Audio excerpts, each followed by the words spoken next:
Bolster S. Bear here. I hate this time of year. All these flashy Formula One cars invade our quiet country. I mean, all the noise.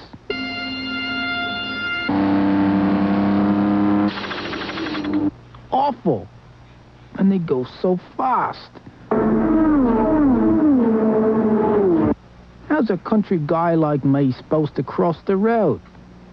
At least these things stayed off the streets and they didn't make any noise. It's enough to drive me up a tree. It's awful. And what about all the extra people? These cars attract people like fire hydrants attract dogs. It's awful. And how come whenever you see one of those guys, you find two of these? Awful. All this high technology. You know, one of these equals 700 of these. That's 700 of my friends out of work. And my friends don't need any help turning left or right. If these Formula One cars are so high-tech, how come they're always bumping into things? And that car has eyes. I just wish they'd all go home. I really hate this time of year. It's awful.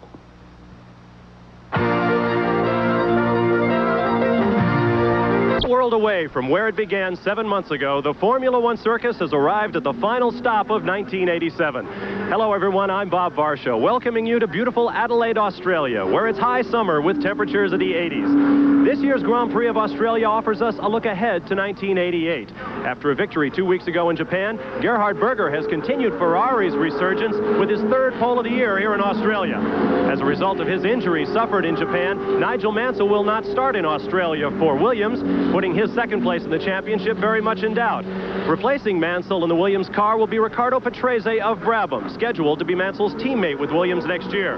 And replacing Patrese with the Brabham team, 24-year-old Formula 3000 champion Stefan Modena of Italy. But there is plenty of 1987 business still to be resolved here in Adelaide, and for more on that, we turn to our analyst, endurance sports car racer, and former Formula One driver, David Hobbs. Well, with a major shuffle coming up at engine manufacturers and driver, I think today we're going to see some grudge points as well as race points scored.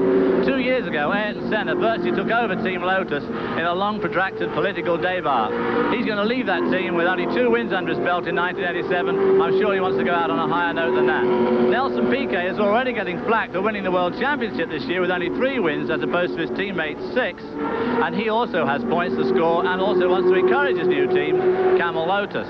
Gerhard Berger wants to firmly nail his mast at the flag of Ferrari, establishing himself as the #1 driver. Alan Prost, well, he just wants to win 30 Grand Prix before anybody else. And poor old Stefan Johansson really needs to do something to establish himself in everybody's mind to get any sort of a drive in 1988. Indeed, the course is very tough. Tires have always been a problem here in Adelaide, and for more on that story, let's go to the third member of our broadcast team, John Bisignano. Thank you, Bob. Now, as you well know, we normally bring you the last updates before this Grand Prix from the pit lane, but actually the story is here in the Goodyear compound. Lee Gogg, Director of International Motorsports for Goodyear. This week you've been telling me, John, no pit stops, everyone can go the distance, but that's not the judgment call at the moment, right? Well, it's still our advice, but something else could happen because of the heat. It's gotten hotter and hotter here this weekend. I think much hotter than it was last year, much hotter than we expected. If the people do not keep their air pressure down on the tires, they get way too much wheel spin, which could cause a surface blister similar to what's happening right here. Our engineers won't want me to show that, but that actually is not a dangerous situation. The tire, if it does not get enough grip, too much high air pressure, will just spin until that happens. Now, that would not bring a fella in. If it got worse and worse and got maybe 4 times that bad, it might cause vibration. He has to come in. But I'm still hoping no stops. Of course, that could also cause a handling problem once the vibration starts. So here in Adelaide, with those low-speed corners accelerating up to 5th and 6th gear, that's where the tire speed comes in. Another thing that the driver has to calculate on. Bob? Thank you, John. This pre-race report has been brought to you by Ford and your Ford dealer. Have you driven a Ford lately? The Grand Prix of Australia, final round of the Formula One season for 1987 coming up. Don't go away. We'll be right back.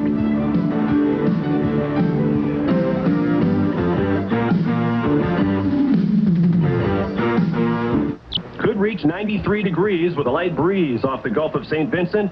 Population has turned out for this race in droves, some 300,000 over the 3 days, some 130,000 expected today. And here's the way the field will line up for the Grand Prix of Australia.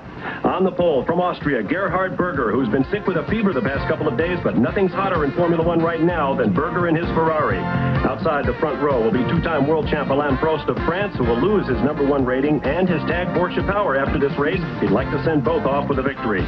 Row 2 will be all Brazilians. Nelson Piquet on the inside in the Williams Honda in his final race with Frank Williams' team. At his elbow will be Ayrton Senna in his last race for the Camel Lotus Honda. Those two don't like each other, and they should be fun to watch. Inside row 3 will be Terry Boutsen with a great second-round qualifying effort in the Benetton Ford. To his right will be Michele Alboreto. A great race in Japan for Michele, 1-4 for Ferrari. Inside row 4 will be Riccardo Patrese in the Williams Honda, replacing Nigel Mansell, who will be his teammate in 1988. And Stefan Johansson will have the second Marlboro McLaren tag in his swan song with that team outside of row 4. Row 5 will have Teo Fabi on the inside with the second Benetton 4, a car that's been having some engine problems throughout the weekend. At his right will be Andrea De Cesaris, a great qualifying performance for him in the Brabham BMW. Row 6 will have all USF&G Arrows cars, Eddie Cheever inside, Derek Warwick outside. Row 7 will be Alessandro Nannini alongside Satoru Nakajima in the second Lotus Honda. Row 8 will be Stefano Modena in a great first Formula One effort for Brabham with Martin Brundle and the Zach Speed alongside. Row 9 will be Philippe Alliot and Philippe Streff in the highest-ranked normally aspirated car, the Tyrrell. Jonathan Palmer, his teammate, will be inside row 10 alongside Rennie Arnoux with motor problems in the Ligier. Row 11 will have Yannick Dalma and Piercarlo Genzani in the other Ligier. Row 12 will be Ivan Capelli in the March with Christian Donner in the Zach Speed to his right. And the final row, the 13th, Roberto Moreno in the AGS Ford with Adrian Campos in the Minardi. John Bizignano has some thoughts before we get started. Today, let's go down to pit lane. A little bit of disturbing news down here, Bob. Gerhard Berger went out onto the grid in his race car. He did not like the sound of the engine, and he is actually going to be starting from pole position in the spare car. They say it's set up identically, but as you know, a spare car is never set up identical to the race car that he's been using all weekend long. The Williams cars, both in their passive suspension type setup, there is a fuel leak just before this start. In the Patrese car, they think that they have it all sorted out. Bobby also in a spare car due to engine problems. McLaren A-OK, Brabham A-OK, Arrows A-OK. The Lotus Senna says, I am ready to come first here. I'm going to be going flat out for my third victory this season. Nakajima, some front wing changes to that car just before the start of this race. And the Tyrrells, they feel that a normally aspirated engine can score points here in Australia. Bobby, they're all ready to go racing. Well, we expect plenty of action. We've got an unpredictable car on the front row and a 2.35-mile race course with 15 turns ahead of them. We'll be back from one of the moments in motorsport, the Formula One standing start from Australia, right after this. Australia in the final round of the Formula One Series for 1987. We apologize. We're having video problems. We'll pick up the action in the race shortly after the start. Here's a replay of the start of the race, and look at Gerhard Berger. Takes a quick glance to the right in his mirrors. He's concentrating on Prost, and Piquet gets by. Piquet did get by. That was a tremendous start from Piquet, but just as we come in out of the picture here, we're going to go into about turn 4. Berger put a move on him and got back into the lead. Tremendous jousting. Now watch, and there in the background you saw Alessandro Nannini in the Minardi go hard into the turn side wall in the very twisty early section of this course. 5 laps are complete. Gerhard Berger, your leader, by 7 complete seconds over Nelson Piquet, Alain Prost, Michele Alboreto 4th, Ayrton Senna is 5th, and Riccardo Patrese 6th in his debut effort, subbing for Nigel Mansell in the Cannon Williams Honda team. The cars have spread out down the long Jack Brabham stretch, normally known as Duquetteville's Terrace here in Adelaide. Piquet at this point leading two-time world champion Alain Prost. Well, there we see the in-car camera from Nakajima's Lotus, one of the all-time greats in Formula One, waving somebody by there. Going down the long Jack Brabham straight, the Lotus cars, the Honda-powered machines, making speeds of near 200 miles an hour before hard braking, going all the way down the gearbox for this first gear hairpin turn before they re-enter what is essentially a horse racing track. Victoria Park Racecourse forms the stadium section of this 2.35-mile circuit. 82 laps will go down today in the final round of the Formula One Championship for 1987. Down to the start line hairpin. Now he's going to come onto the start-finish line in the first gear. gear here. He'll go up through the box up to fifth. As he goes past the pit, gets his pit signals, comes into turn one. A relatively tricky little left, right, left sweep here. Just jumped over the curb there. Snatches a higher gear, third. There's the Minardi that was out on the very first lap. Down to second gear. They're back onto Wakefield Street now. There we're back on the leader. And as you can see, he's got a tremendous lead over Nelson Piquet in the Williams. Gerhard Berger, 28 years old, his first year with a Ferrari team, and he has simply electrified that team in the late stages. He took the pole at Portugal, very nearly won the race, but under heavy pressure from Alain Prost, spun with just a couple of laps remaining. Came back, took the pole at Japan 2 weeks ago, led that race from start to finish with expert pit work by the Ferrari team. They are absolutely on cloud 9 in the Ferrari group right now because Gerhard Berger is taking this field by the throat. He has taken the pole. He has led virtually every practice despite a cold and a fever. He is not feeling his best. He is in fact driving the spare car today, having some problems with his race car. But Gerhard Berger has no problems right now. He has nearly a 10-second lead over Nelson Piquet. Put an incredible stamp of authority on this race after only 7 laps. And in fact, Nelson Piquet is under extreme pressure from Alain Prost in the number 1 car. But just look at Berger swing this car through these difficult street corners. Lots of unanswered questions in 1987, but you can bet that a lot of analysis will be focused on the Ferrari team as we go into 1988. Englishman John Barnard took that team over the beginning of the year. There was a lot of criticism about the fact that he was running it from England, making maybe 1 trip a week to Ferrari to oversee the engineering of the team. But in the last 3 races, Ferrari has been simply gangbusters in Formula One. There you see one of the Tyrrells in the pit. Looks like that's Dr. Jonathan Palmer making a quick and very early tire stop here in Adelaide. Back to Piquet with Prost in his mirrors. Behind them, Michele Alboreto. A 1-4 finish in Japan for Ferrari 2 weeks ago. They would love to improve upon that today in Adelaide. Well, Alboreto is hanging on to that duo pretty well there. Alain Prost, of course, you just never can tell with him because he really bides his time. I'm sure that he's just waiting for Piquet to make a mistake, which would be pretty rare. Piquet doesn't make many mistakes. Both these drivers maybe just looking after their cars just a little bit better than Gerhard Berger. It's hard to tell. Like I said earlier on, these cars could have some braking problems today. It's very hot and this track is very hard on brakes. And these 3 wires ahead may be conserving their cars near the end of the race. On the other hand, if they're not, Gerhard Berger is really putting on a great display this afternoon. Good look there at Michele Alboreto, the 30-year-old who lives in Monte Carlo. With over 100 Grand Prix starts to his credit, he wears the yellow and blue of the Swedish flag on his helmet. Some say it is a tribute to Michele Alboreto's great Formula One hero, the late Ronnie Peterson. Right now shown in 4th position with Ayrton Senna and Riccardo Patrese behind him. Michele Alboreto cruising in 4th position behind his teammate Berger, Nelson Piquet, Alain Prost, and a great race going down here in Adelaide, Australia. Tremendous support for this event. More than 120,000 people turned out in temperatures expected to reach into the 90s, and we'll have more of the Formula One Grand Prix of Australia when we return.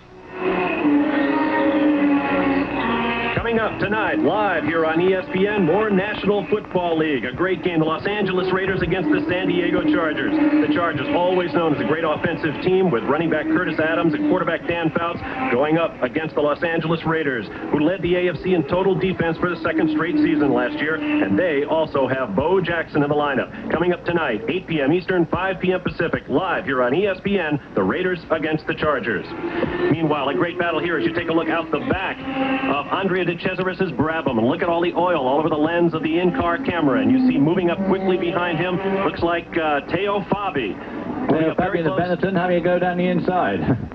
And Fabi, it looks like, might have put the pass on Andrea De Cesaris, who got a great qualifying performance in, qualified in the 8th spot in the Brabham.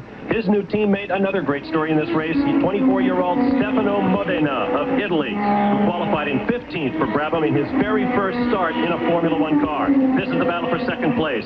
Nelson Piquet with Alain Prost right behind him as they leave the Victoria Racecourse and head out onto the streets of Adelaide, Australia. I can't help feeling that these guys, well, there's a surprise. Stefan Johansson's got the fastest lap of the race so far. He's been pulling up through the field, past Thierry Boutsen just a few laps ago, and he's right behind now Riccardo Patrese. Great effort by Stefan Johansson. David said it at the top of the show. He is desperately looking for a ride in Formula One for next year. And a lot of people think that's unfair. Stefan Johansson with 8 point-scoring finishes this year, as many as his teammate Alain Prost. But when they had the opportunity to get Ayrton Senna teamed up with Alain Prost, the McLaren team decided to do it, and Stefan Johansson, one of the great young drivers in Formula One, is without a ride for next year. He intends to show them today, and he has already set down fastest lap. Well, like all these things, of course, it's a very, very deep and complicated political story, but of course Honda Motor wanted to go to McLaren, and they wanted to have Ayrton Senna, who many people consider going to be one of the finest racing drivers of all time. There is another great story. You're looking at the number 5 Williams Honda, normally occupied by Nigel Mansell, but after his injuries in Japan, he was not able to get into the race, and that car has been taken over by Riccardo Patrese, who is leaving Brabham to join Williams for next year, and right behind him is Stefan Johansson. There we see Stefan Johansson, the number 2, and he is definitely making ground on Riccardo Patrese. This is Patrese's, as you said, first drive for the Williams team, and of course he's going to join up next year and become Nigel Mansell's teammate. They will go to normally aspirated cars next year. This is their last race with the very, very powerful turbocharged Honda. Patrese said he didn't even know he was going to get the seat in Nigel Mansell's car until Wednesday of last week. He was sitting in an airport lounge in Sydney when he saw on the television that Frank Williams had named him to take over the car, and there's no loss of experience there. This is the 160th Formula One start for Riccardo Patrese. He is 4th on the all-time list. He has more starts than any other active driver. Next year, in fact, if he spends the entire season with the Williams team, Riccardo Patrese will tie Graham Hill and Jacques Lafitte for the lead in all-time Formula One starts with 176. The choice of Patrese for Williams, that in itself was a little bit of a controversial move. A lot of people thought that if anybody deserved the ride, it would in fact be Stefan Johansson, who's right behind him, which is no doubt why Stefan would like to pass him today and prove a point. You're watching the car of Patrese's teammate right now. That is Nelson Piquet cruising along in 2nd place. But as fast as Piquet is going, he is still losing ground to Gerhard Berger, who now has a 15.3-second lead over this man, Nelson Piquet, who would like nothing better than to leave the Williams team with a victory here on the streets of Adelaide. And now Gerhard Berger, that's why he's got that lead. He has now usurped Stefan Johansson for fast time, better than 101 miles an hour. Well, I just hope that Gerhard Berger's not shooting it all in one early stage here, because Alain Prost, amongst a lot of drivers here, is very, very worried about brake wear.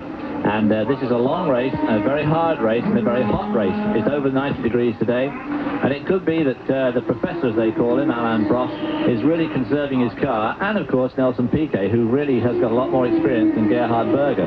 But if at the moment, if anything's to go by, Gerhard Berger is absolutely running away from these guys. Of course, there's a long, long way to go, and he's got to be able to maintain that for the whole afternoon. There you see Gerhard Berger on the long Jack Brabham straight, reaching up toward 200 miles an hour. He has already laid a lap on the other minority in the field, and that would be Adrian Campos of Spain. But right now, Gerhard Berger having it all his way as he wheels the Ferrari around the streets of Adelaide. He's not in very good health at the moment. He felt pretty miserable yesterday, had a high temperature, and he had flu symptoms. He feels a little bit better today, but of course on a hot weather like today, it's not really the best way to go driving racing cars, because it makes you feel pretty ragged around the edges. And this is a tough course. These guys are making over 30 gear shifts a lap, so he's going to have to make 3,000 gear shifts in the next hour and, well, the next hour and 45 minutes. Once more, Gerhard Berger leaves the Victoria Racecourse Park out onto the streets of Adelaide. A sharp right-hander, and he's up onto East Terrace, a street that plays a big role in the twisty parts of this 2.35-mile circuit. They make several sharp 90-degree left and right-hand turns as we watch Gerhard Berger doing them, and he will make his way through a quick left-hand kink onto East End Market, famous market section, retail district here in Adelaide, Australia, then a sharp right-hand turn, and now onto the fast parts, Rundle Road, also known as the Alan Jones Straight. And there is a pit stop for the number 8 car, and that would be Andre de Cesaris. Coming in for a tyre stop. Doesn't look to be anything else. That's a very early tyre stop in this race. If he's missed the tyre so far, there's a good chance he'll do it again before the race is over. Tires have always been a big question in Adelaide. Now, we heard from Lee Gogg at the top of the show say that he didn't think tires were going to be a problem this year. They had new compounds built for Adelaide, and John Bizignano is standing by in the pits. Thank you, Bob. Just a little bit of story on those pit stops. It was actually because Andre de Cesaris had a spin. There was no damage on the tires relative to blistering, but he had flat spot in one of of his left rear quite severely that set up a vibration. Also, the Tyrrell came in with Dr. Jonathan Palmer. All 4 changed there due to a flat right front, but they went ahead and changed all 4. Back to you, Bob. Okay, John, recall a year ago when Nigel Mansell came in with a shot at the World Championship, had a tremendous explosion, and his left rear tire was just able to keep the car under control. There's not a driver in this field who doesn't remember it as you look out the back of Andrea De Cesaris' machine. We'll be right back. Every Sunday at 7 p.m. Eastern, 4 p.m. Pacific, live here on ESPN, it's NFL Primetime, an hour-long recap of the day's National Football League action with highlights of every game played, more than ever seen before on TV. So join ESPN's Chris Berman, analyst Pete Axhelm, and recently retired Denver Bronco and 3-time Pro Bowl linebacker Tom Jackson for insightful and dynamic analysis of the NFL on NFL Primetime, live here on ESPN. John Bisignato has more from pit road.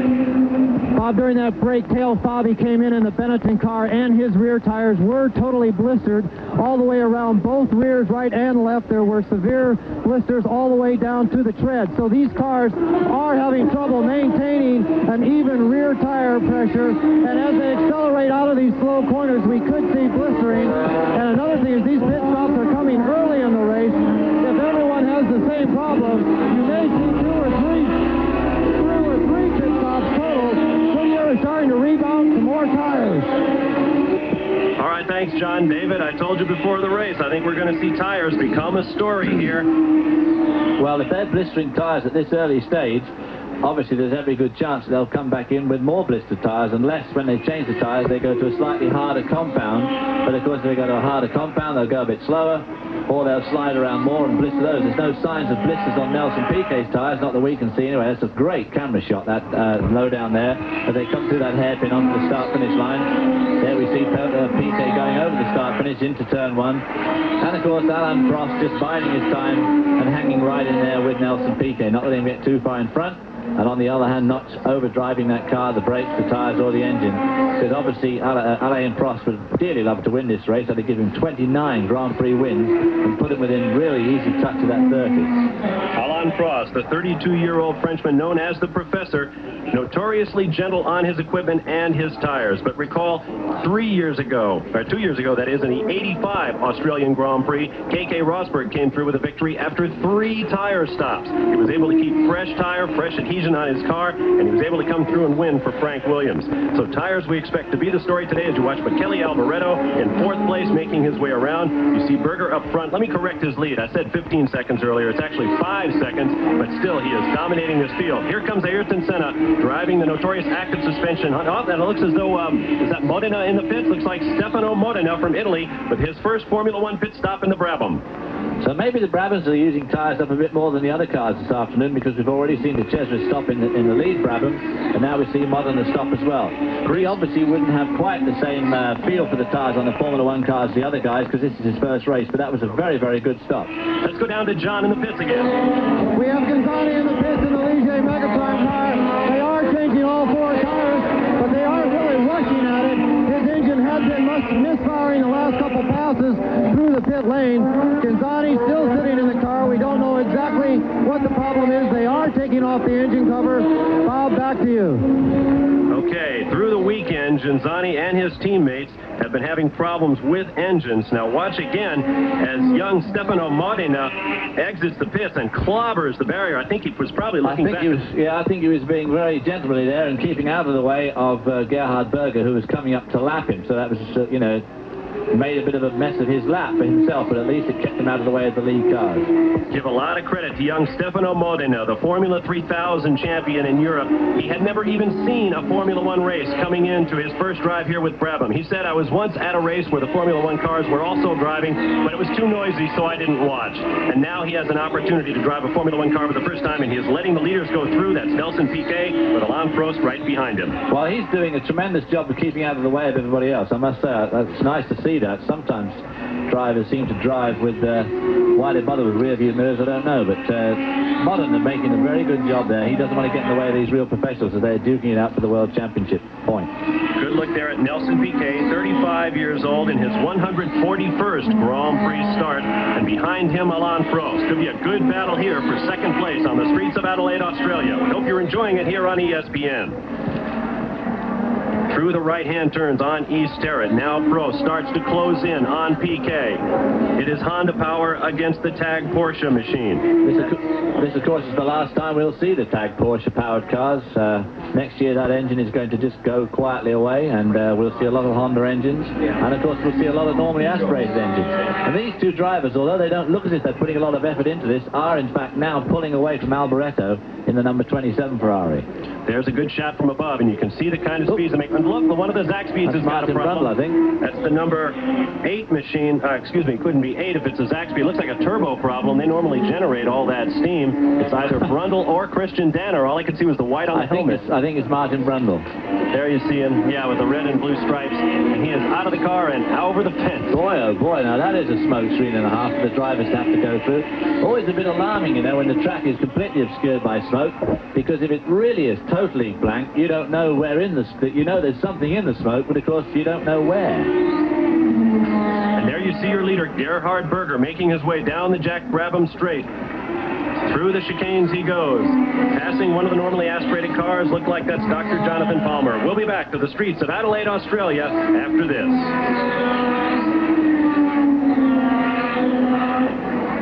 We put together a little tribute to the sights and sounds of Formula One for 1987, and we'll know you'll enjoy that. Meanwhile, a man who's enjoying his day in the 90-degree temperatures of Adelaide is Gerhard Berger, who was running a fever before this race began, but I guess the rest of the field just better hope that he starts to feel better a whole lot soon, because even when he is sick, Gerhard Berger is a terror in a Formula One car. I hope all the folks back in Kundl, Austria, near the town of Innsbruck, famed for its winter sports and the Winter Olympics, are watching their native son, Gerhard Berger.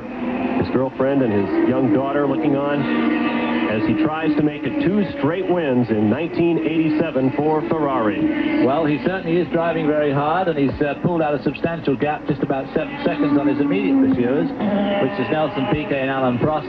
But all the gaps seem to be remaining about the same now. Not a lot happening out there on the track at the moment in the way of moves or desperate moves by anybody. I think everybody now is playing out the waiting game to get down near the end of this race before anybody starts putting any real pressure on. These two guys in particular, Alain Prost is very happy to just follow Nelson Piquet around. They pulled a little bit of wind, a little bit of daylight between themselves and Alboreto, but not much. He too is obviously driving very carefully this afternoon, because as we keep stressing, this is a tough circuit on brakes. We've already seen it's a tough circuit on tyres because we've had a lot of early pit stops, although none of these 3 drivers seem to be too worried about that at the moment. We've had plenty of spins in practice. In the first day on Friday, fully 14 of the 26 cars posting times spun. Your leader remains Gerhard Berger, Nelson Piquet in second, Alain Prost third, Michele Alboreto is fourth, Ayrton Senna fifth, Ricardo Patrese is sixth, Stefan Johansson seventh, followed by Terry Boutsen, Eddie Cheever, and René Arnoux. There you see them going down the fastest straight on the course. These cars getting to very, very close to 200 miles an hour in qualifying. So in the race, they're probably doing around about 193, 194 miles an hour at race setup. And this is the fastest street circuit on the Formula One series in 1987. Faster than Monaco, faster than Detroit. Average speeds well in excess of 100 miles an hour. And look at Alain Prost close in on Nelson Piquet as they turn onto the front straight. Making up serious ground there. Reaching speeds of 160 miles an hour as they cross the stripe. 22 laps complete for the leaders through the quick left and right-hand chicane. And Alain Prost pulls out onto Wakefield Street in Adelaide, trying to run down Nelson Piquet. Alain Prost looks like he's moving in now to take a position away. He certainly has the look of a man who's setting up the car in front of him. The car in front of that, however, Gerhard Berger, is a long, long way gone. About 7 or 8 seconds in front, which, of course, at these sort of speeds is a lot of ground. And just like in a stock car race back in the States, I imagine that Gerhard Berger is hoping that Alain Prost and Nelson Piquet will continue to battle with one another. Nakajima's car smoking there badly. The second Lotus of Nakajima, the Honda engine car smoking very badly. I've no doubt he's headed on his way to the pits. There we see it at the back. Roberto Moreno pulled out in front of leader Gerhard Berger, under braking down there in the hairpin, and Nakajima is the yellow car off to the left at the top of your screen, about to be lapped by his teammate Ayrton Senna, but it looks as though Nakajima has a serious problem. Bit of bad luck there. One of the normally aspirated cars, I think it's Jonathan Palmer, got between Piquet and Prost. Just as I said, I think Prost was really getting Piquet set up for a pass then. Now he's going to have to go through the whole manoeuvre again and pull himself up onto Piquet. And of course it gets a bit frustrating because you have to work at putting yourself into these passing positions, and then to get somebody between you and the opposition is always very frustrating. Jonathan Palmer, who has been crowned the champion of the normally aspirated category, 3.5 liters non-turbocharged, running at 500 kilograms of weight. He is the champion in the normally aspirated class and has won the Jim Clark Trophy, the first time in 1987 for Dr. Jonathan Palmer and the Tyrrell team, which also won the Colin. Well, it looks like Nakajima has made it all the way around to the pits as you look from the inside of his car. Let's go down to the pits and John Visignano. Bob Nakajima is coming in very slowly. He stopped just at the bottom of our vantage point here. They are taking off the engine cover. Trying to get that engine cover off around the camera is always a bit of work. This is the longest piece of carbon fiber in all of Formula One. It goes the whole length of the automobile, and one of the problems is getting the damn thing off the car quickly. Every mechanic is trying to get every Zeus fastener off. They had to actually remove the camera. A lot of smoke underneath the bonnet of Nakajima. They look like they're going for the turbocharger. Yes, it's definitely a problem with the turbocharger. Back to you, Bob. Okay, John, and we must compliment the Camel crew on their sartorial splendor. They have got a set of shorts out there that certainly captures the spirit of Australia and the final event of 1987. No doubt giving all IMSA, CART and NASCAR officials back in the United States absolute heart failure to see all these crew members rushing around pit lane in shorts anyway. And so it looks as though Satoru Nakajima is out of the action, at least for now. Meanwhile, Nelson Piquet still has mirrors full of Alain Prost as they turn once more onto Wakefield Street, 24 laps complete for the leaders. I mentioned earlier that the Tyrrell team had won the Colin Chapman Trophy as the finest normally aspirated team in 1987, and congratulations to them as well. There you see the top 6, Berger, Piquet, Prost, Alboreto, Senna, and Johansson, which would mean that as you can Ricardo see from the time column on the right, Johansson actually looks like he's losing a bit of ground onto to Senna now. I thought he was catching him up, but he seems to be losing ground a bit. And that would mean that Johansson has gotten by Patrese for that 6th position. Meanwhile, Alain Prost continues to dog Nelson Piquet on the fast Jack Brabham straightaway. Cars reaching a couple of hundred. You can see the sort of crowd there. This Australia, this capital of South Australia, Adelaide, absolutely gone into race mania this week. I've never seen so much press reporting, so much papers in the newspapers, the radio, the TV, absolutely gone berserk over their Grand Prix. And very, very proud of it and incredibly enthusiastic about having this race down here in Adelaide. And of course, people from all over Australia have flown in to get here. You can't get a plane in or out of the place for days before or after the race. Tremendous, tremendous support for this race here in Adelaide. You see the shimmering heat on the long straightaways. Temperatures reaching the 90s here in Adelaide. I went looking for a t-shirt yesterday and you couldn't even find one. They were sold out before race day.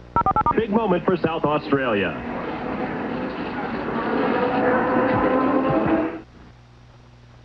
The aluminum platform you see behind me is known as a setup table. One thing that's not constant in Formula One, of course, is the surface of the different paddocks all around the world. So each team actually brings these setup tables with them in their large transporters. The purpose is to be able to set the suspension of the car up in a very accurate manner. To be a half a millimeter out on any one of the corners of the suspension can turn a well-handling car into a total disaster, therefore, of course, causing lap times. Also, within the setup table, there are 4 scales that can measure the entire weight of a 1,200-pound Formula One car down to accuracy of 100 grams. Back in the race in Adelaide, you're watching the continuing battle for 2nd place. It is Nelson Piquet with Frenchman Alain Prost right behind. Teo Fabi has brought the Benetton into the pits where they're having a terrible time making a tire change on the Benetton Ford. Meanwhile, out on the track, Piquet has to be wondering about his tires and how long he can hold off Alain Prost of France. Coming up to lap the 2 Olas there, so we're getting into a lot of lap traffic here. You can see the traffic there. A sight we won't be seeing next year is the incredible speed with which these turbocharged whistle battled by the normally aspirated cars on these straights. Those sort of speed differentials are going to go away next year as the normally aspirated cars pick up a bit of speed, and of course the turbocharged cars lose about 250 horsepower. That because of turbo restrictions and fuel restrictions on the car. Now you see that one of the Lolas has positioned himself between Nelson Piquet and Alain Prost. I think like, is that Alliot? Philippe Alliot of France. And he had better let his countrymen by. Whoa! Now that's unusual to see Alain Prost do that. But he's obviously got a bit frustrated there that his countrymen wouldn't let him through. And let's hope that hasn't done. And Alboreto's got him through now. Alboreto locking up his brake test. He tried to make a pass on Prost. Prost wasn't having anything of it. All trying to struggle their way through this slower traffic. Here's another look. Oh, four wheels way off the ground. Alain Prost took his eyes off the racetrack for a moment. Quick look there in his mirrors as he comes back down with young Yannick Talma right behind him in the other Lola. A rare mistake there by Alain Prost of France. But I'll tell you what, he was a little bit lucky because he just happened to re-enter the road in a small break in that curve they constructed here. So only one wheel went over it the second time. And it doesn't appear at this moment to have done any damage to the car, but he must be worrying about it. There's the Brabham back in the pits again. Stefano Modena with his second pit stop of the day. Now here comes Alboreto one more time taking a shot at Prost, but he will not get him.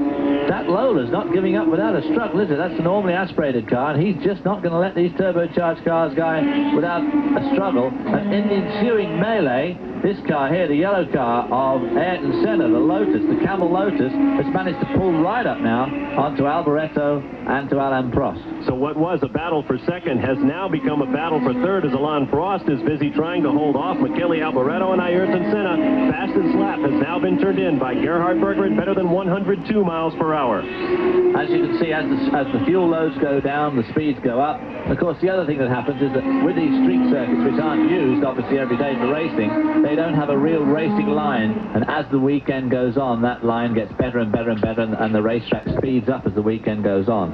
And then, of course, you've got to start all over again the following weekend, the following year when you come back to race again. I mentioned what happened when the guys behind Gerhard Berger start tangling among themselves, and it has happened. Gerhard Berger has now extended 5 seconds to his lead. He is now 11.5 seconds out in front of Nelson Piquet. Nelson Piquet, of course, has had the pressure taken off him in that getting through that gaggle of lap traffic, and of course Alain Prost is the one that's got the pressure now from Michele Alboreto in the other Ferrari. Watch for the telltale dark streaks on the tire, which would mean that they're getting excessive wear at one particular point on the tire. And because these are radial tires, these cars run a lot of camber, and you're most likely to see it to the inside near the hubs. There is your leader, Gerhard Berger, with 12 cars on the lead lap. Sailing along very serenely in the lead at the moment with nearly a 13-second lead, which is a pretty healthy lead after only 30 laps. With an 82-lap race, I imagine that obviously Gerhard Berger is not showing any undue sign of tyre wear, otherwise he would have pitted by now. I guess he'll be pitting on roundabout lap 40, 45, somewhere like that, about halfway through. Meanwhile, Nelson Piquet, another fastest lap from Gerhard Berger. Marginally faster as the young Austrian continues to extend his lead. And that will mean pit stops will be very important. Gerhard Berger, if he can add just a couple of more seconds, could conceivably get into the pits, get a good, fast pit stop, and get back out. In Japan 2 weeks ago, he got one on the order of 6.8 seconds, I believe it was. Never really lost the lead because his two pursuers, Piquet and one other car, I've forgotten who it was, were not able to get back out without having to pit for tires themselves and hand the lead back. Gerhard Berger out front. Piquet in second, Prost in third. John Bizignano has more from the pits. Yes, Bob, just to update you on several people. The Benetton of Fabi came in. His rear tires were very badly blistered. The right front tire, they had a heck of a time getting the nut off of that tire with a lengthy pit stop. We had the Nakajima car. All the smoke from that Nakajima car was because of the hydraulics being lost on the active suspension and blowing onto the turbocharger. The turbocharger was okay. My apologies to Honda. There was an active suspension failure. We have Ghisani and the Ligier back out on the circuit. They changed the black box, the electrics, and while looking at that, they found a loose oil line. So a little bit of luck for the Frenchman there. Now listen, Modena, the reason he came into the pits was because he said, fellas, I'm too knackered to continue. 94 degrees down here can put it up to about 112, 113 115 in the cockpit. They threw some water on him and sent him back out, so keep your eyes on Modena. Meanwhile, Terry Boutsen of Belgium wanders off the racetrack. He could be becoming a factor in the driver's ability to cope with all of the problems of handling a 1,000-horsepower car on these tight streets. Well, it could be also, if Theo Fabi's been in twice with tyre problems on his Benetton, it could be that Theo Fabi is also getting near the end of his tyre life, and that may have been just a case where he didn't have enough grip to brake and turn into the corner at the same time, and he chose to take the escape road instead of running over the curb. Thierry and I used to drive together in 1984. In fact, it was one of the happiest years of my racing career was when he and I drove a Porsche 962 in the World Endurance. He's a great driver and a great guy to be around, too. I remember now who it was that was breathing down burgers back in Japan 2 weeks ago with Stefan Johansson. He is now within 3 seconds of Ayrton Senna for 5th place. The top 6 runners very close together in Australia. On the streets of Adelaide, the traffic continues to thicken as normally aspirated cars and the high-powered turbocharged machines get together. Alain Prost has been having nothing but problems. He barely avoided Piercarlo Genzani, who was slowing on the racetrack just half a lap earlier. Now you saw he got a little problem there with the march of Ivan Capelli. That's the Leighton House march of Ivan Capelli, and of course he's now got himself between Prost and Alboreto. He balked Alboreto, which has allowed Ayrton Senna to get right with Alboreto. So if they can dispose of him on this long straight, they'll be okay. And as you see, Genzani pulling off. Looked like he maybe had a little bit of turbo fire there. And off to the left of your screen, as Genzani came off, I saw one of the USF&G Arrows machines off the racetrack. Fire marshal quickly up there to douse any problem Genzani might be having. Meanwhile, Michele Alboreto is all over Alain Prost. That's the battle for 3rd place on the racetrack. It's Berger, 15 seconds over Piquet, followed by Alain Prost, Michele Alboreto, Ayrton Senna, and Stefan Johansson in the 6th spot. Michele Alboreto, who came back, lost his race at the start in Japan, had problem getting the car into gear and getting underway, fell way back in the pack, charged through the field, and wound up finishing 4th as Berger won that race. A very happy day over in Italy, where Enzo Ferrari watched his boys come home and park themselves in victory lane for the first time in 2 years. Ayrton Senna in the Lotus Honda now started to be all over Alboreto as they go into this complex here. He's got the active suspension. We've heard of one of the cars that's already retired. His teammate retired with an active suspension hydraulic failure, which of course is one of the things that the drivers driving these active suspension cars ask themselves, what happens, boss, when it breaks?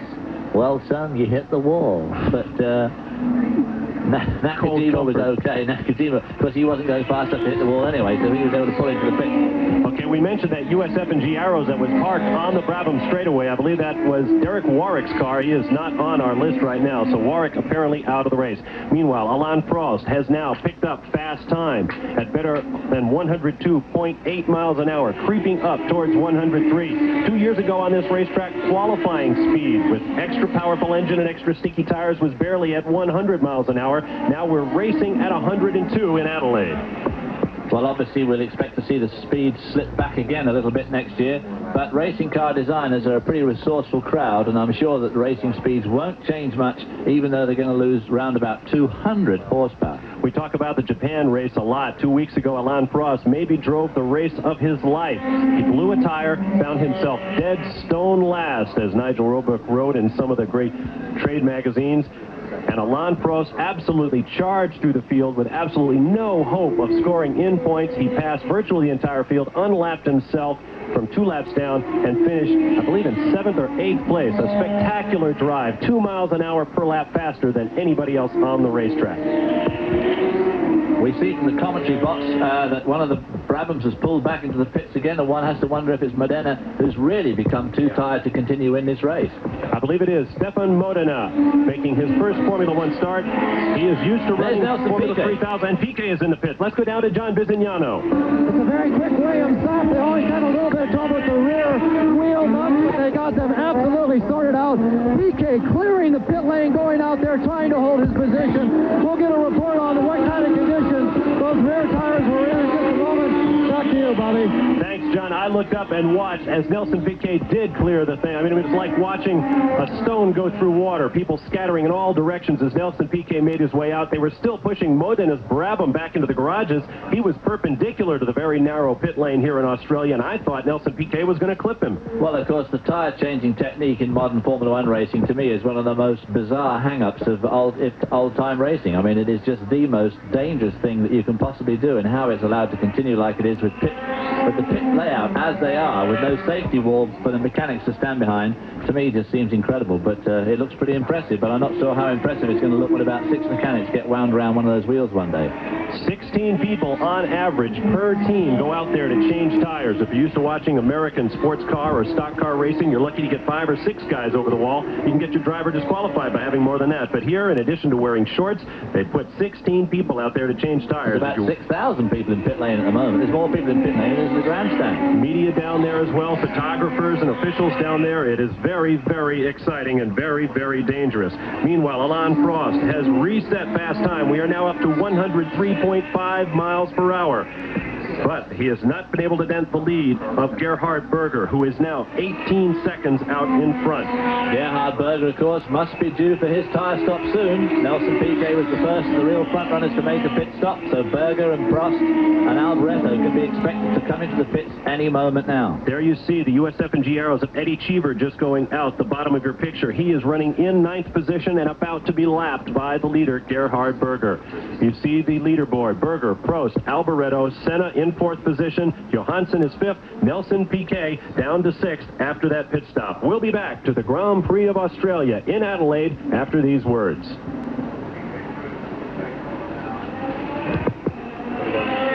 Your pit area, the Brabham name, of course, a great Australian, Jack Brabham started it and you took it over. What's the future for Brabham racing, Bernie?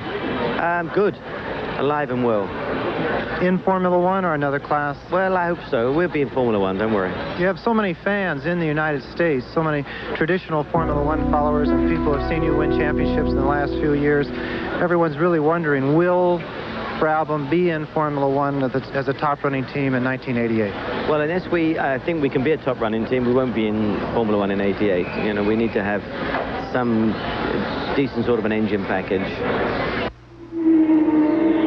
Heading down to the front straightaway hairpin, you're watching the 3rd place car of Michele Alboreto and the 4th place machine of Ayrton Senna. They have just lapped the Brabham of Andrea De Cesaris, shown in 12th position on the racetrack. And there you see, as one of the Brabhams is back into the pits. That is De Cesaris, I think. That is De Cesaris in the pits. I think the other Brabham is already out. Stefano Modena, I think, retired through exhaustion, but we're not absolutely sure. We'll have to wait to hear from that from John. There you see a great shot out the back of De Cesaris' car as he goes down the pit road, and you can see all those people just standing there within inches of those wheels developing, 850 horsepower. So, while De Cesaris gets back on the racetrack, it's been a tough race for Modena as he gets out on Wakefield Street, and you see Adelaide, Australia disappearing in your mirrors very quickly there. A great look out the back of the machine. You're riding along just under the rear wing as the sparks continue to fly. We haven't reached halfway. The car is still fairly heavy with fuel.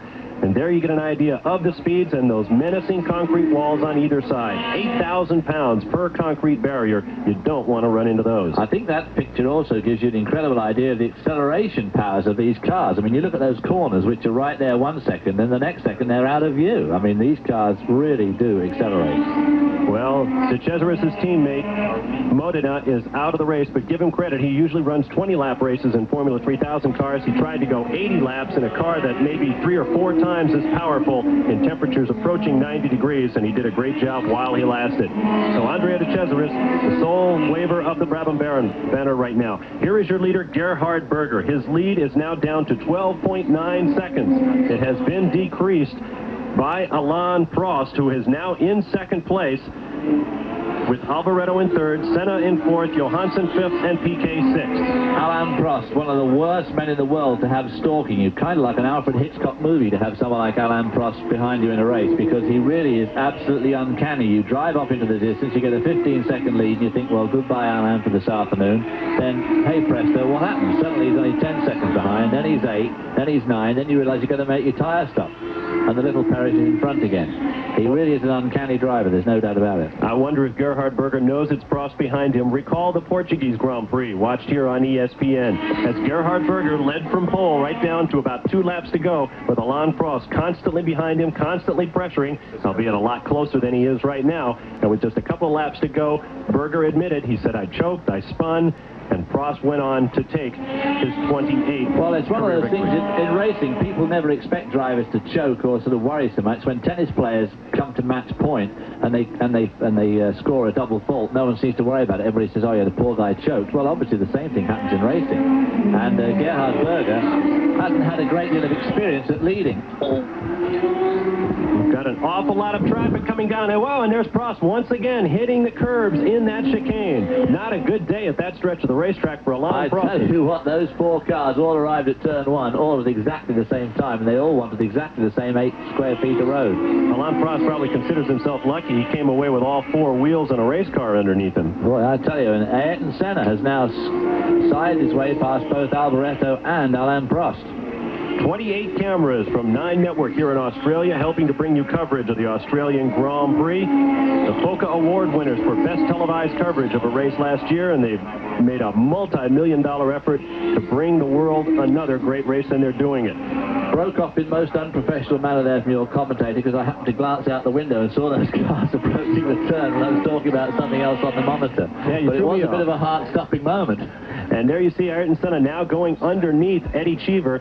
Senna, and there's Prost and Alboreto touch there going into the corner. Prost just gave a little nudge up the back as they both passed some of the slower cars. Well, after the way he's been getting shoved around today, Alain Prost might be thinking it's time to get tough in return. I think he is. He's going to be saying, no more Mr. Nice Guy, or Monsieur, no more Mr. Nice Guy. As Cheever got past, he is running in 9th place on the racetrack. For all you fans out there of the sole American running Formula One right now, that may change in years to come, but for right now, Eddie Cheever is it for the Yanks. And just lurking in the back of the picture, if we stay there long enough, you can see the second Marlboro car of Stefan Johansson, who's catching up with his leader. Again, as we said earlier, Stefan really wants to make a good showing today because it's very important for his 1988 plans, of which at the moment he apparently has none. There is Cheever getting passed by Alboreto in 3rd, by Senna in 4th. Cheever moving over there to let, at the last minute, to let Alain Prost through.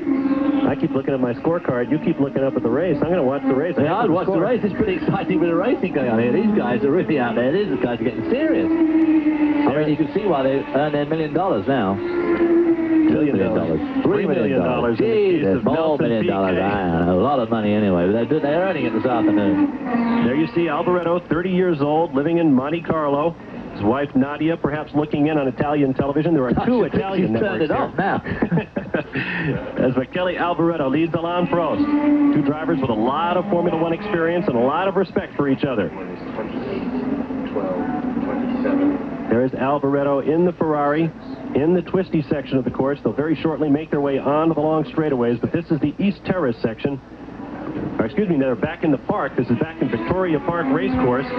Normally a turf racetrack. If we get another high shot, you might actually be able to see as the cars run along pavement that actually cuts across the racetrack. And all of those buildings you see behind you, all of the pits, all of the walls, all of the curbing are torn up after this race each year.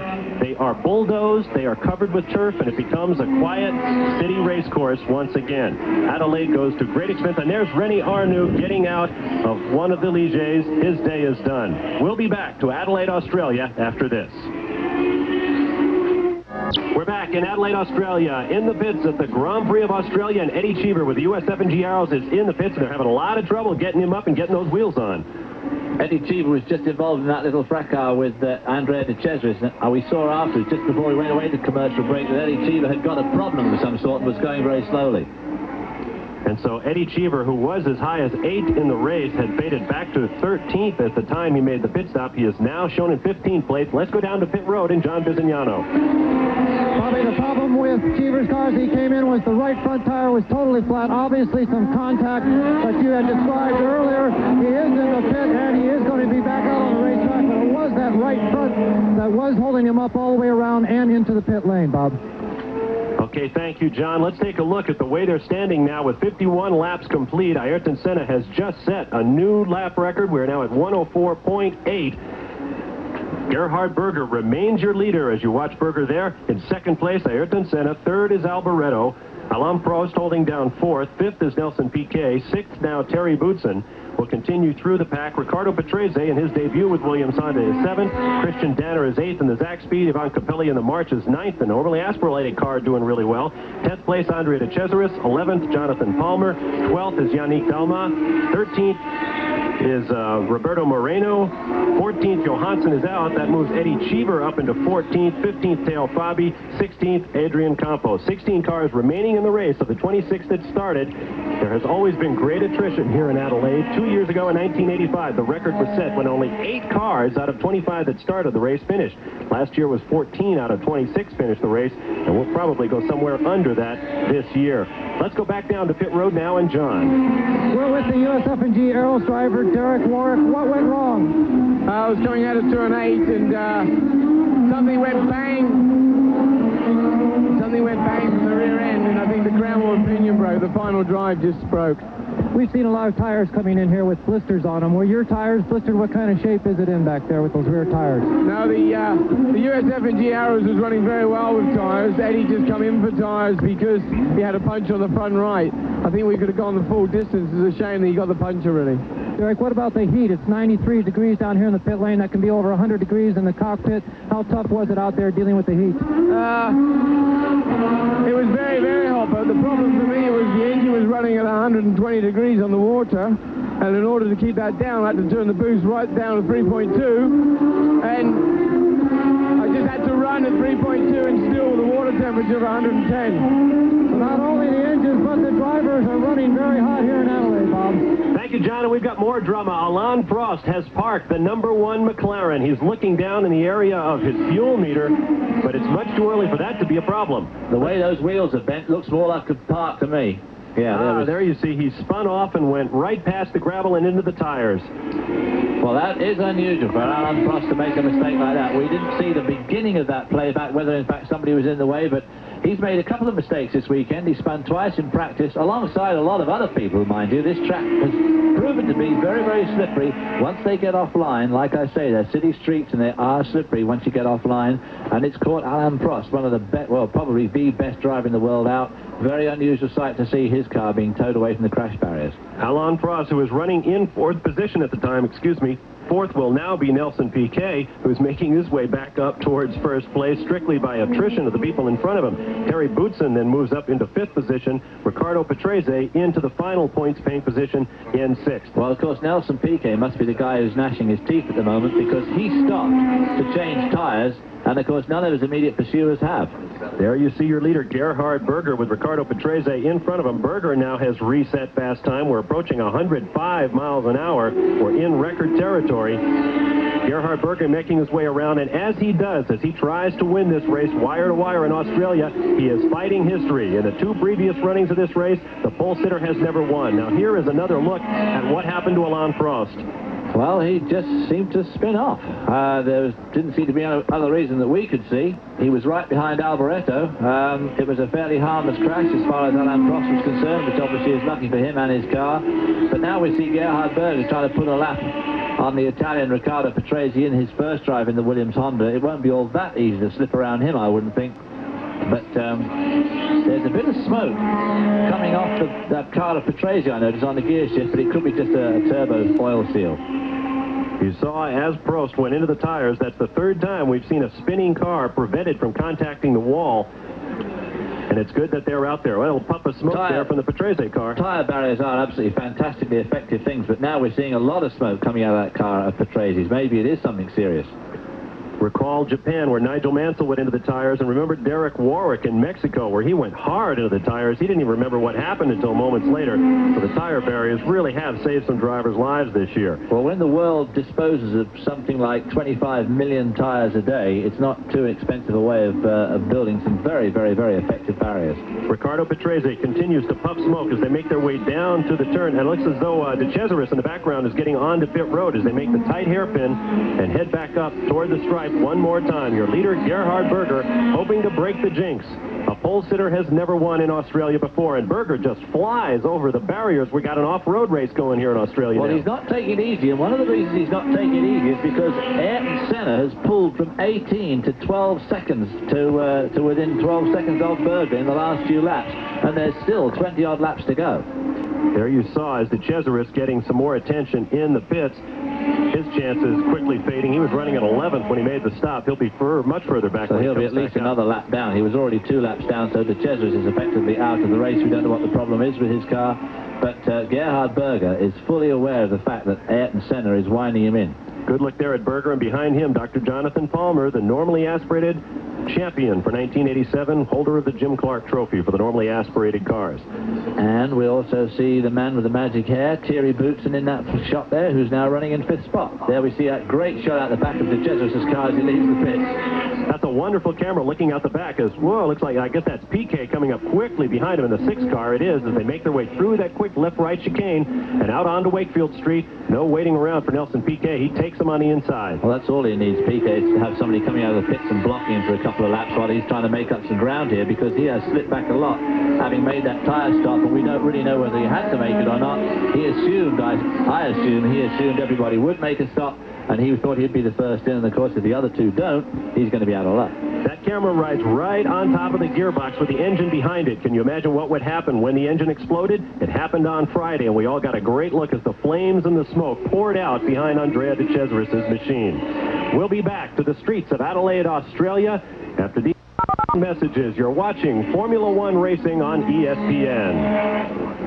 David Hobbs, John Bizignano with you for the Grand Prix of Australia here on ESPN. There is your leader, Gerhard Berger, hoping to become the first pole sitter to take the victory and hoping to generate back-to-back victories for Ferrari. Since, oh, he's got something. Got a problem? He's hit the ground on the right side. Gerhard Berger looks like maybe a suspension piece or something is dragging behind it, and he has slowed considerably.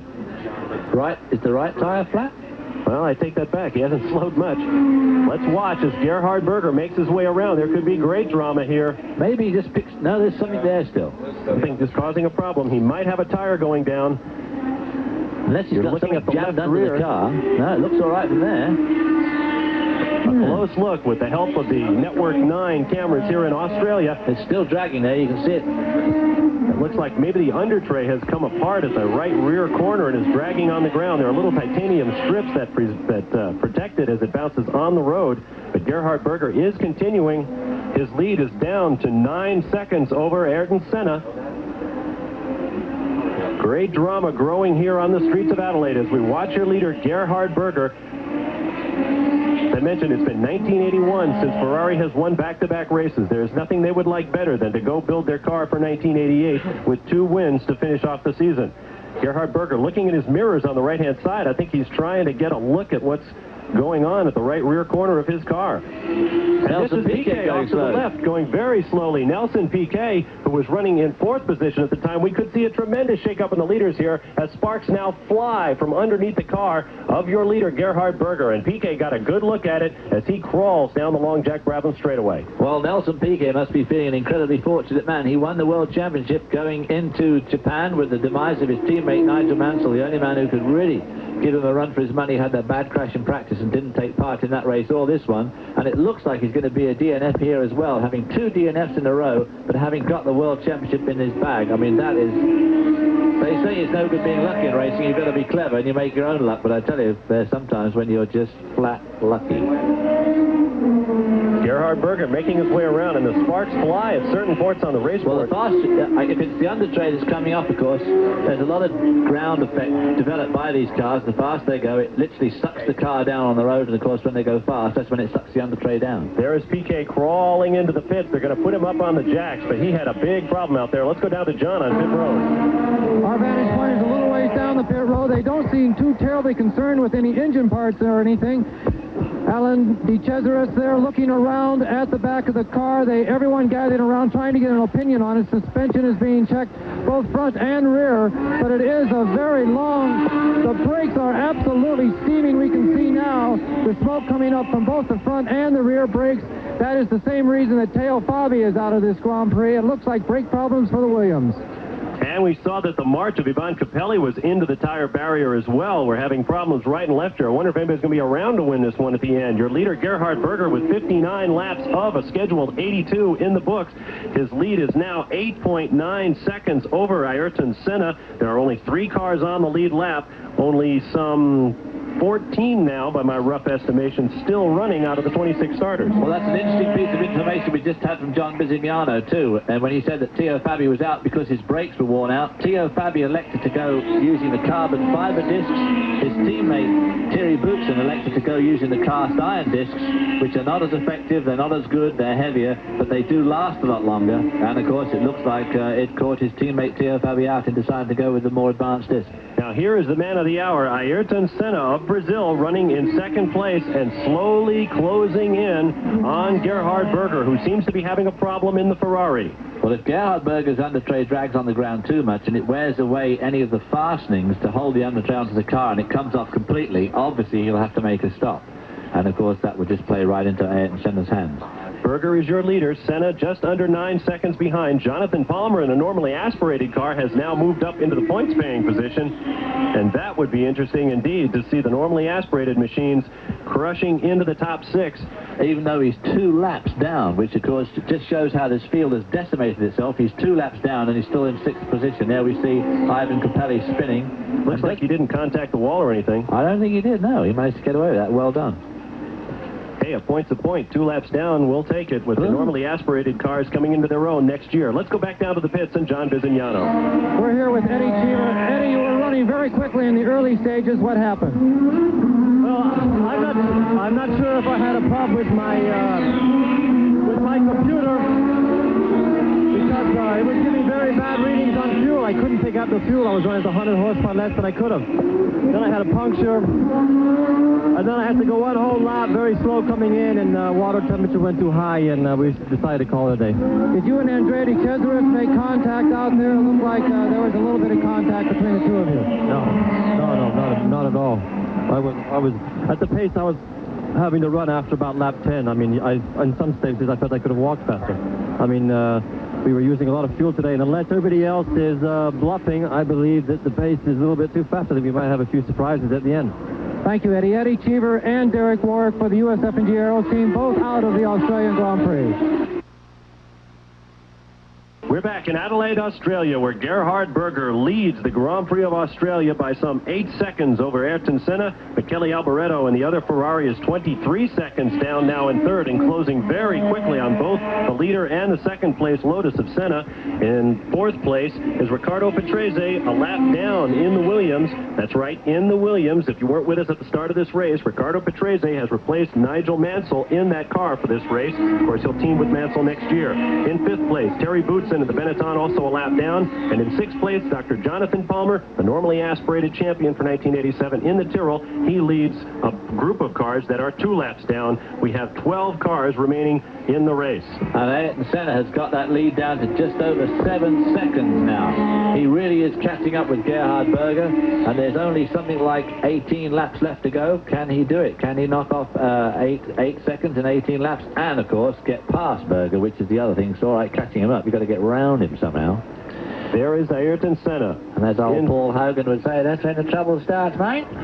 Well, it's going to be a dramatic finish, no question about it, to a very dramatic year in Formula One. Some great racing throughout the season. You saw Gerhard Berger. There you see Ayrton Senna making a very slow turn and beginning to show some wear on those tires, perhaps. I think on his left rear tire, I see one of them dark patches appearing in the middle, which could mean that he's getting some blistering on the middle of his tires. That's on Ayrton Senna's left rear, because there's some great shots here on these Channel 9 cameras, and we can really have a close inspection of the tires as they go on. You saw as Berger made his way down the start-finish straightaway. There is Senna. You can see just how close he is drawing. There's no question now, Berger cannot stop and expect to hold off Ayrton Senna. He might be able to stop, get back out and run him down. But with 64 laps complete of 82 scheduled laps of this 2.35-mile circuit, it would be very difficult. It is a dramatic moment of decision for the Ferrari team. Will Berger have to stop? Will Senna have to stop? If he stops, can he get enough time to get back into the race and run down the leader once again? He's got a 27-second gap over Alboreto, but Ayrton Senna might not have enough time to chase down Gerhard Berger if he does stop. Well, Berger has responded to the challenge and has in fact opened up just a few tenths of a second again over Ayrton Senna, but of course to open up that, to drive faster, you don't know how they're applying the pressure. Is he braking later? Is he putting more boost to the car? If he's putting more boost to the car, will it in fact go to the end on fuel? So there's a lot of imponderables yet over the next 15-odd laps to go. It's going to be an exciting finish as Ayrton Senna turns through the tight hairpin at the end of the Jack Brabham straight. A moment ago, you saw as Berger made that same turn, you could see Senna in the distance. 7.2 seconds behind after 64 laps. They're working the 65th right now. There you see that John Barnard looking in there in the Ferrari pits, looking at the Longines Olivetti computerized scoring system that tells him just where his man is in regard to the rest of the field. Berger driving very, very well this afternoon. He's certainly come along from 2 years ago when he was driving the Arrows with Thierry Boots, and he showed tremendous form then. He hadn't had a great deal of racing experience, and he more or less went straight into Formula One. And boy, he really picked it up very, very quickly. He's become along very strongly, and a lot of people put him in the same class as Ayrton Senna as a real future world champion. Showing great maturity. In Japan, Berger was being caught by Stefan Johansson, and when he saw him coming, Berger just opened up the lead again, turned up the boost, went a little bit faster, and slowed down later on when Johansson ran into fuel problems. We might be seeing the same thing here as 28-year-old Gerhard Berger of Austria has Ayrton Senna at the end of that long straightaway. You see him at the back of the picture, cruising up behind him. He may just be holding him off by the arm's length that he needs to eventually win the Grand Prix of Australia, finale of the 1987 season. We'll be right back. You're watching Ayrton Senna cruising around. There is Peter Ward, team manager for the Camel Lotus Honda team, watching the Longines timers, telling them whether their man, Ayrton Senna, is able to close in on Gerhard Berger. He has not been able to. Berger just turned a lap at better than 105 miles an hour to open the lead again to 9.6 seconds. I'm wondering if there might be some tire problems for Ayrton Senna, or perhaps fuel problems as he turns back onto Wakefield Street in downtown Adelaide. Well, of course, the cars, these turbocharged cars, are very, very marginal on fuel, and of course it's no good just cranking up the boost to go faster because it can really catch you out. Next year the cars are going to go from 195 litres down to 150 litres of fuel, so they're going to start off with a lot less fuel than they've got now, so it's going to make the matchup between the turbocharged cars next year and the normally aspirated cars very, very close indeed. Let's run through the 12 cars remaining in the race. Gerhard Berger, your leader, 9.5 seconds back is Ayrton Senna of Brazil. Third is Michele Alboreto, now 33 seconds behind Berger. In fourth place is Ricardo Patrese, a lap down. Fifth place is Thierry Boots, and also a lap down. Sixth place, Jonathan Palmer, 2 laps down, as are Yannick Dalma, Christian Danner, Andrea De Cesaris, Roberto Moreno, Nelson Piquet back in 11th position, and Ivan Capelli, 9 laps down in 12th. I can't understand quite what's happened to Michele Alboreto to drop back so much, because he was really, really closely fighting with Ayrton Senna and Alain Prost before Prost slid off the road, but he seems to have really settled just for third spot here and has lost a lot of ground to the 2 lead cars of Berger that we see there and his close pursuer Ayrton Senna. There you see the Ferrari team, manager John Barnard and crew looking on, watching their man trying to become the first Ferrari driver to put together back-to-back victories since 1981. The Ichabod Crane of Formula One drivers. What would you say, David? Gerhard Berger probably goes about 6'1", 6'2", maybe 150 pounds if you got him good and wet. He certainly is very tall and bushy-haired and pretty unspoiled too by his racing success so far, and let's hope he stays that way. I told the story 2 weeks ago at the Grand Prix of Japan. I'll tell it again. Gerhard Berger's racing career almost ended before it started. About 4 years ago in Germany, he was in a tremendous automobile accident and broke some vertebrae in his back. He might have been paralyzed, but for the fact that the next car along to the accident scene were a pair of German neurosurgeons who gave him precise care at the scene of the accident, saved certainly his career, if not his life. And a matter of some 6 months later, Gerhard Berger was back in a racing car, and right now he is the toast of Formula One. He certainly is, because look at that lead. He's now got a 12-second lead, 12.5-second lead over Ayrton Senna, when just a few laps ago it was down to 7 seconds. So he really has responded to the challenge and has pulled away from Senna. And there's no doubt about it, if Senna could, he would try and keep up. He just obviously has reached the end of his tether. There's no more boost, there's no more fuel, there's no more something left in that car, and so he looks like he's going to have to settle for second spot. There you see Ricardo Patrese, who in all the fuss going on up front over Gerhard Berger has quietly driven a very competent race for his new Williams Honda team. He didn't get that ride, we'll remind you, until Wednesday of last week. He thought he was going to be driving his Brabham in this race, but when Frank Williams said, "We'd like to have you," Patrese went to Bernie Ecclestone, his team owner for Brabham, who said, "Fine, go ahead and do it." And so Ricardo Patrese climbed into the Williams normally occupied by Nigel Mansell, and he is presently shown in 4th place, albeit 1 lap down to the leader, Gerhard Berger, in his very first race in this Williams car, and still smoking out the back. I don't think he's smoking, got a race car. Still smoking, but still going well. 10 cars now remain in the race. Roberto Moreno in 10th place, 3 laps down in the AGS, is the last car in the field. We may set a new record for attrition in this one. Well, there's no doubt about it. This Adelaide course really does seem to bear a very, very, very heavy load on these cars. I guess it's because it's the combination of a street course, and yet it has some very fast parts to it as well. It's very tough on the brakes. They arrive at a lot of very slow corners from very high speeds, which takes a lot out of the braking system. They accelerate out of these slow corners up to high speeds again, which takes a lot of work on the transmission, and of course it gives the engine a tremendous amount of load as well. And it's always, or it's usually pretty hot down here too. So it seems to be a particularly tough course on these Formula 1 cars. There we see Thierry Boutsen just in front of the in front of the Tyrrell of Jonathan Palmer. That is a battle, folks, for 5th place on the racetrack. Palmer is a lap down, trying to unlap himself to 5th place runner Terry Boutsen. Boutsen in 5th, Palmer in 6th. It looks like Palmer's going to take Thierry Boutsen out of that 5th spot, which would be a tremendous achievement to put a normally aspirated car up there in 5th spot. 2 examples of Ford power in use in Formula 1. The turbocharged V6 of Terry Boutsen being followed by the normally aspirated Cosworth Ford of Dr. Jonathan Palmer. We'll be right back to Adelaide, Australia. John Bizignano from the pit lane here in Adelaide, and when the checkered flag drops on the Australian Grand Prix, it'll be the end of the 1987 season. A lot of people have made a great contribution to bring you 14 Grand Prix from all over the world. On the international side of things, our producer Conrad Piccirillo and his assistant Doug Blackman, along with Nigel Roebuck. Back in Bristol, Connecticut, a whole crew of technicians headed up by our executive producer Terry Ligner. Foca TV have been a tremendous help to us. Of course, that's Bernie Ecclestone and Phil Groen. Jackie Stewart always giving an entertaining and enjoyable commentary, and he was the individual who brought Frank Williams, Peter Collins, Ken Tyrrell, and Ennis Ireland to the booth.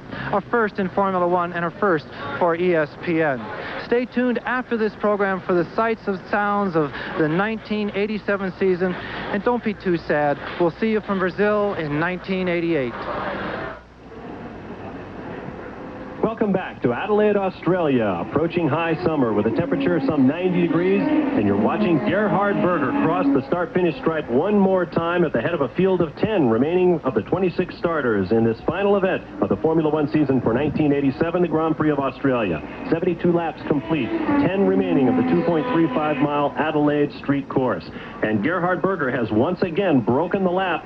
Oh, we've got, it looks like the Cesaris off hard into the gravel there. That's in one of the early sections of the course off of East Terrace. Nosed into the barrier, but we can't, yeah, it appears to be all right. He's even got the engine still running. Well, he's done very well to keep that guy going there. Old Andrea, looking at familiar view for him, a very close-up picture of a wall. Well, there's no dishonor in spinning here in Adelaide, folks. Losing that front wing there has come off. It certainly isn't, because we've seen some very, very good drivers. Some of the best drivers in the world have slid off on this course today, including Alan Prost, and of course we've had tremendous attrition.